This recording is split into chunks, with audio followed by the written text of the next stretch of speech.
रुकन assembly Jangaon doctor पल्ला राजेश्वर रेड्डी ने कहा कि औलिया अल्लाह के आस्थाने और दरगाहें इंसानियत नवाजी और आपसी रवादारी का दर्ज देने वाले कीमती व बेशबहा मराकज़ होते हैं, जहां रूहानियत की तक़वियत हासिल होती है। औलिया अल्लाह बंदगान खुदा को अपने पैदा करने वाले मालिक और खालिक की पहचान कराते हैं। औलिया अल्लाह से और तालीम पर अमल पैरा होने से ज़िंदगी में सुरखरुई व कामयाबी हासिल होती हैं। रुकन असम्बली जनगांव डॉक्टर पल्ला राजेश्वर रेड्डी ज़िला यादाद्री भुवनगिर के आले टाउन में वाक़ आस्थाने हज़रत सैयद अहमद बदियुद्दीन कुतुब ज़िंदा शाह मदार रहमतुल्लाह अलैह के सालाना उर्स तक़रीब में शिरकत करके चादर गुल पेश की और फातिहा ख़्वानी में हिस्सा लेने के बाद मीडिया से बात करते हुए इन ख़यालात का इजहार कर रहे थे।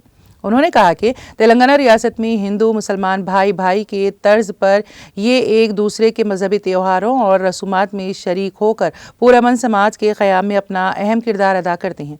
उन्होंने मुतवल्ली हज़रत सैयद मदार हुसैन अली बाबा की खुसूसी दावत पर इस तक़रीब में शिरकत को अपनी नेक बख्ती करार दिया।